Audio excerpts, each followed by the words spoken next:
이 얘기의 핵심은 뭐냐 하면은 그 지방은 독특한 그들만의 라이프 스타일이 필요하다는 거예요. 서울과 똑같이 만들수록 서울의 짝퉁밖에 안 되는 거죠. 그거를 역전시킬 수 있는 방법은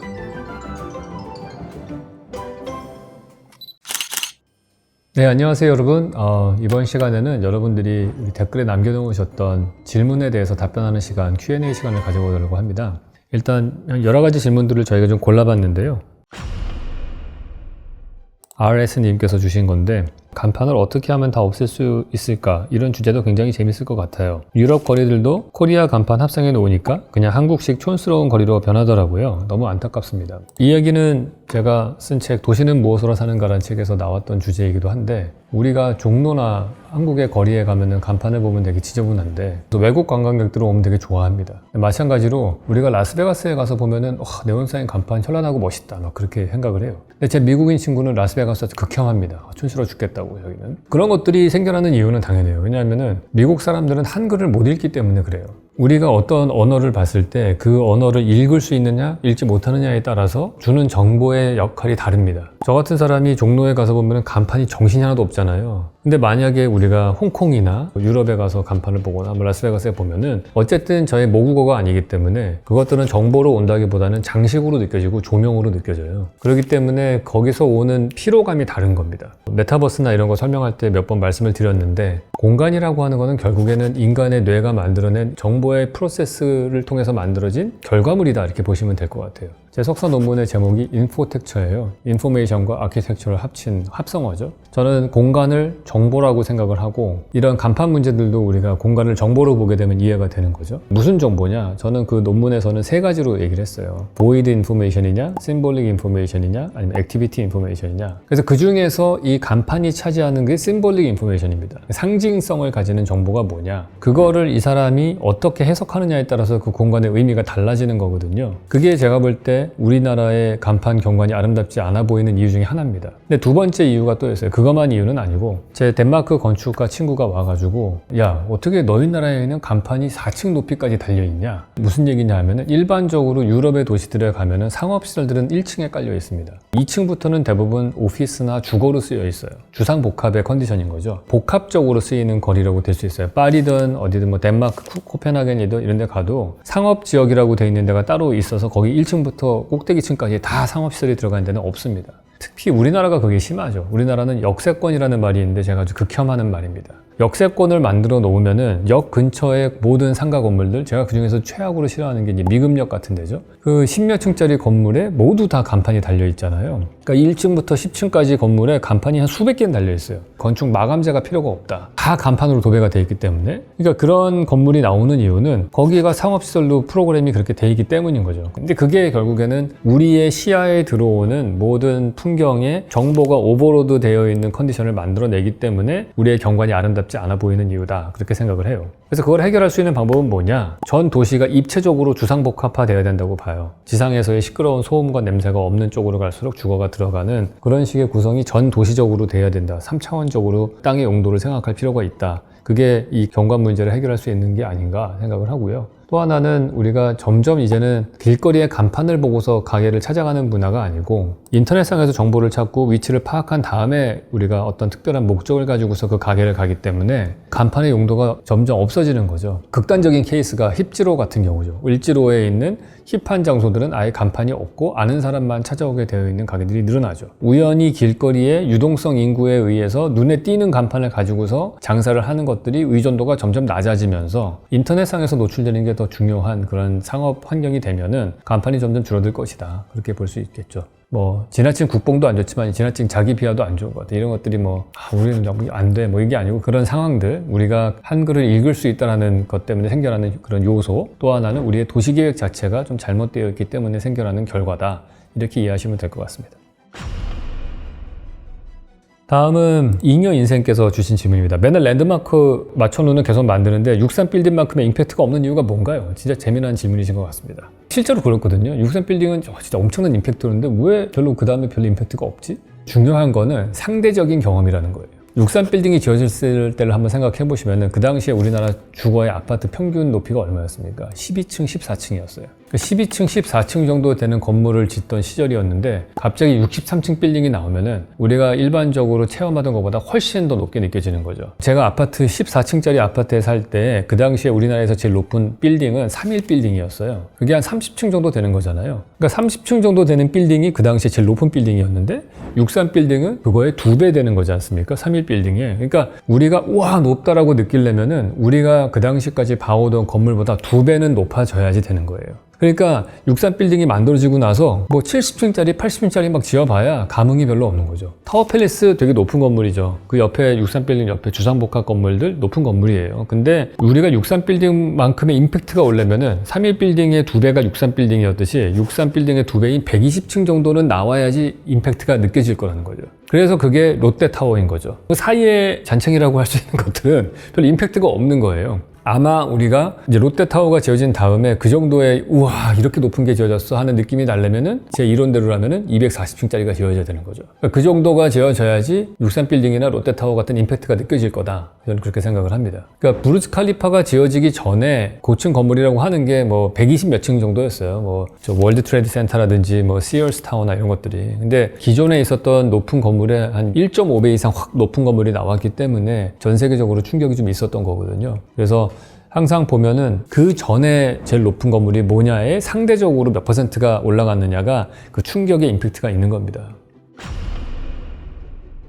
조민영 님이 주신 질문입니다. 교수님 영상 잘 보고 있습니다. 혹시 서울로 7017도 다뤄줄 수 있나요? 다른 건축가 분들의 도안을 봤는데 지금의 서울로는 아쉬운 것 같아서 교수님의 생각이 궁금합니다. 사실 서울로 7027 경우에는 저는 이제 절반의 성공이 아닌가 생각을 해요. 사실은 그 MVRDB라고 하는 건축가의 계획안이 그 서울로 7017만 보면은 그렇게 성공적이라고 볼 수는 없습니다. 왜냐하면은 서울로 7017이 시작된 배경을 보시면은 서울시에서 하이라인을 보고 되게 좋아 보이니까 이거를 도입을 해가지고 서울로 7017을 보행자 연결거리로 만들겠다. 저는 자동차가 다니는 길을 사람이 다니는 보행 육교로 만들겠다는 생각은 되게 훌륭했다고 생각을 합니다. 안 하는 것보단 나았다. 저는 그렇게 생각을 해요. 왜냐하면 주변에 남대문과 서울역과 많은 유동인구들이 있는데 이것들을 연결해 줄 수 있는 보행로가 생겼으니까. 근데 거기서 약간의 실수가 있었던 것 같아요. 그 첫 번째가 뭐냐면은 서울로 7017은 철근 콘크리트로 만들어진 고가도로고요. 하이라인은 철골 구조로 만들어진 구조예요. 그게 뭐가 다르냐 하면은 철골 구조라는 거는 철골 기둥과 보가 있기 때문에 그 사이가 텅 비어 있거든요. 그러니까 거기에 토심을 넣을 수가 있어요. 쉽게 말해서 우리가 하이라인을 쭉 걸으면 풍경이 어떠냐 하면은 밑에 잔디밭 같은 잡초들이 쫙 깔려 있고 거기 나무들이 심겨져 있는 풍경이 있거든요. 그게 일단은 여기 서울로 7027에서 연출이 안 되죠. 왜냐면 얘는 철근 콘크리트 건물이니까. 철근 콘크리트니까 콘크리트 아스팔트가 있고 그 위에다가 화분을 놔야 되는 거예요. 동그란 화분들이 계속해서 동선을 차단하고 시야를 막고 있기 때문에 저는 그게 실패의 원인이라고 생각을 해요. 두 번째 문제는 뭐냐면 하이라인과 서울로 7017의 차이점은 하이라인은 도로와 평행해서 갑니다. 밑에 도로가 있으면은 도로 위로 하이라인의 고가 철도가 가게 돼 있어요. 그 얘기 뭐냐면은 내가 철도가 가면서 옆에 건물들이 계속 있거든요. 여기는 아주 목가적인 녹지로 되어 있는데 주변에는 빌딩들이 쫙 있는, 그래서 그 빌딩에서 직접 접근 가능하게끔 실제로 하이라인 끝에 보면은 그 휘트니 뮤지엄이 있잖아요. 거기 이렇게 갈 수가 있거든요. 그래서 그게 도로와 평행해서 가기 때문에 그게 가능한 거죠. 그 주변에 있는 빌딩들과 되게 시너지 효과가 나기가 되게 좋았다. 그렇게 볼 수 있어요. 근데 서울로 7017은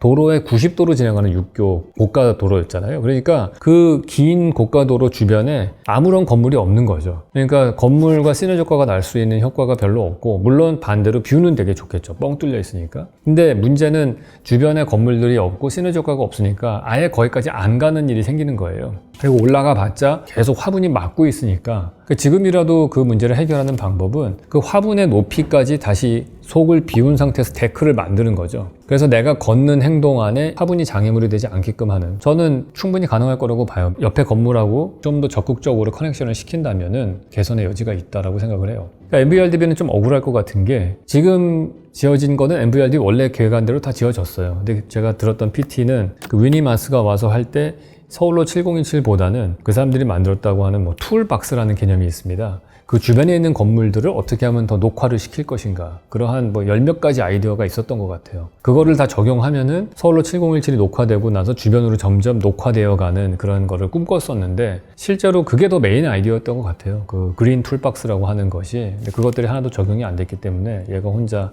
그 역할을 하지 못했고, 아까 말씀드린 것처럼 하이라인과 구조상으로도 다르고 주변 컨텍스트 상으로 좀 다르기 때문에 제대로 성공적으로 적용되지는 못한 것 같다. 그렇게 볼 수 있을 것 같습니다. 초코냥.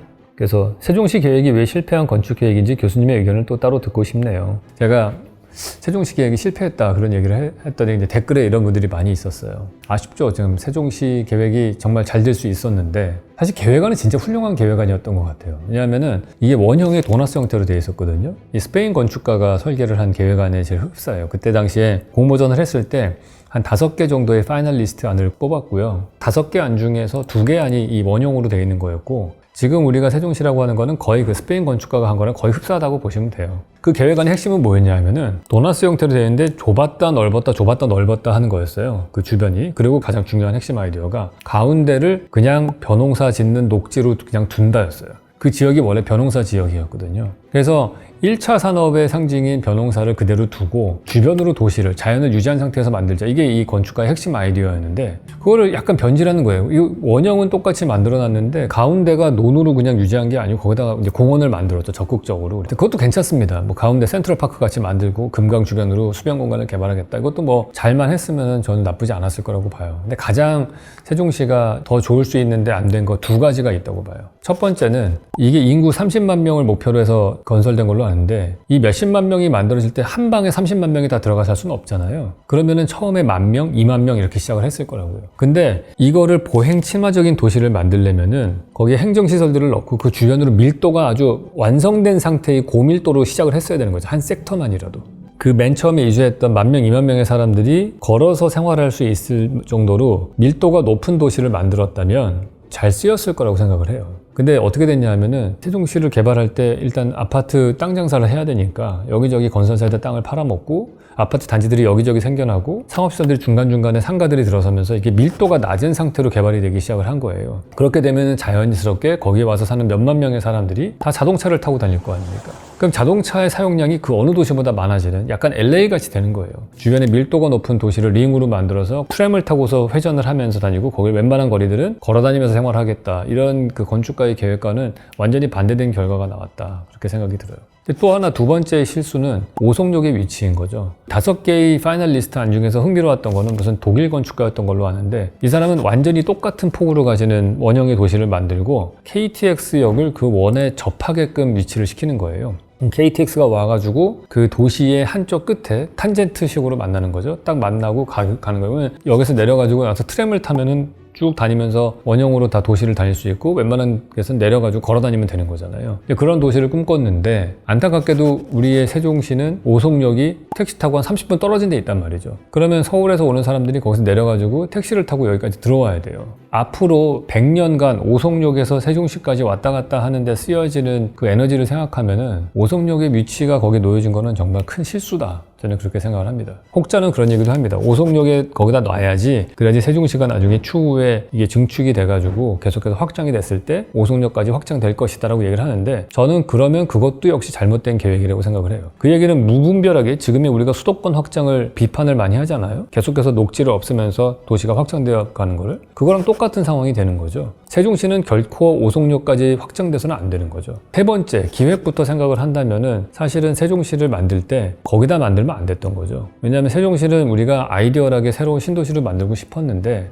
우리가 행정도시를 분리해서 하고 싶었다면은 대전에다가 그냥 만들었으면 어땠을까 하는 생각이 들어요. 지금 이제 세종시 인구를 분석을 해보면은 세종시 전체 거주민의 약 45% 정도가 대전에서 이사 온 사람들이거든요. 그러니까 최초의 목적인 수도권의 인구를 분산시키겠다는 거의 목적보다는 오히려 대전시의 인구를 뺏어 갖고 와서 대전이 슬럼화되는 데 기여하고 있다고 볼 수도 있는 거죠.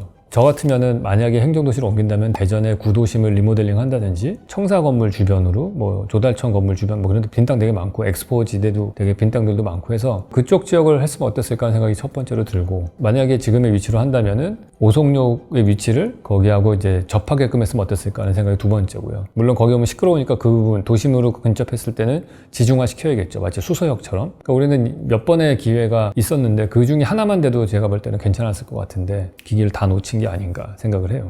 그래서 이제 이게 다음번 질문하고도 연결이 됩니다. 인구 감소 시대와 지방 쇠퇴 시대에 지방 도시들이 나아가야 할 도시계획 방향성에 대해 궁금합니다. 이 질문하고 연결되는 건데요. 우리가 지방에다가 뭔가 새로운 도시를 많이 만들었는데 그것들이 제대로 성공을 못하고 있는 이유 중에 하나는 KTX가 발달했기 때문인 거거든요. KTX가 발달을 하면은 시간거리가 단축이 되잖아요. 그러면 공간이 압축되는 효과가 생깁니다. 우리가 세종시를 되게 번듯하게 지어놨지만 서울 사람들이 이사를 안 가는 이유는 단 하나예요. 서울에서 가까워요. 수서역에서 KTX, SRT를 타면은 37분 만에 가기도 하거든요. 그러니까 그 거리가 너무 가깝기 때문에 이사 가지 않고 출퇴근을 택하는 사람들이 생각보다 많은 거죠. 물론 계속 두면은 인구는 늘어나겠죠. 왜냐하면은 거기가 새로운 도시고 대전이나 청주보다 살기 좋은 도시일 테니까 주변에 있는 인구들을 끌어당길 거예요. 많은 정책들을 지방 균형 발전을 하겠다는 하나의 축이 있었죠. 공기업도 옮기고 혁신도시를 만들려는 노력이 있었는데 또 하나는 우리가 모든 국도와 KTX를 뚫어서 시간거리를 단축시키는 노력을 했단 말이에요. 그러면은 이게 되게 둘이 상충되는 거예요. KTX가 만들어지고 나서 제일 먼저 피해를 봤던 데 중에 어디가 있냐 하면은 대구에 있는 대형 병원들이라고 제가 말씀드렸던 것 같아요. 1시간 40분 만에 서울역에 KTX를 타고 올 수 있으니까 환자들이 무슨 일이 생기면 대형 병원에 가는 것보다도 KTX를 타고서 서울에 와서 뭐 세브란스나 서울대 병원을 가는 일이 많아졌다는 거죠. 그래서 거기에 손님들은 더 늘어났어요. 기술이 발달을 하면은 중앙 집중화가 가속화되는 거예요. 그러니까 우리가 지방 균형 발전을 하려고 했던 많은 노력들이 있는데 그 노력과 시간거리를 단축하는 노력들은 사실은 이 상충되면서 많은 것들이 중앙으로 흡수될 수밖에 없는 일이 생겨나는 거죠. 그러면 이거를 해결할 방법은 뭐냐? 우리가 생각을 좀 반대로 시켜야 돼요. 완전히 이사는 가지 않더라도 자주 놀러 가기는 좋아졌잖아요. 그러면은 자주 갈 거리를 만들어 줘야 되는 거죠. 그래서 제가 맨날 얘기하는 거는 양양의 케이스를 듭니다. 양양 같은 경우를 보시면은 서핑의 메카가 됐어요. 그러니까 제 친구 중에 하나가 잠실로 이사를 간 거예요, 얼마 전에. 왜 그러냐 했더니 자기는 금요일날 퇴근하자마자 올림픽대로를 타고서 양양으로 빨리 가기 위해서. 양양에 가서 서핑하고서 금, 토, 일 자고 월요일날 새벽에 올라옵니다. 이 친구는 돈은 서울에서 벌고 쓰기는 양양에서 다 써요. 그 은퇴 후에는 양양에 가서 살 계획을 짜고 있단 말이죠. 이 얘기의 핵심은 뭐냐 하면은 우리가 지방으로 경제적인 것들을 분산시키고 인구를 분산시키는 방법은 그 지방은 독특한 그들만의 라이프 스타일이 필요하다는 거예요. 서울과 판이하게 다른 라이프 스타일, 서울과 판이하게 다른 도시 경관을 만들어줘야 되는 거죠.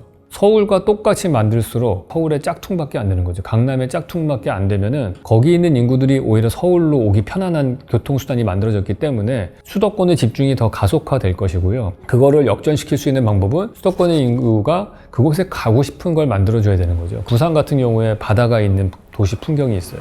그거는 서울에 어디다가 건물을 짓거나 도시를 만들어도 나올 수 없는 풍경이란 말이죠. 사람들은 거기에 가고 싶어 할 것이고 노후를 더 즐길 수 있고 완전히 이사 가는 것도 생각해 볼 수 있겠죠. 그래서 어떻게 하면은 서울과 다른 차별화된 공간을 만들 수 있을 것이냐, 차별화된 라이프 스타일을 제공할 수 있을 것이냐, 그런 식으로 우리가 전략을 짜야 되지 않나, 이런 데 더 힘을 쏟아야 된다, 그렇게 생각을 합니다. 네, 오늘 이번 시간에는 여러분들이 댓글을 통해 주셨던 Q&A에 대해서 답변하는 시간을 가졌습니다. 다음 시간에 또 뵙도록 하겠습니다.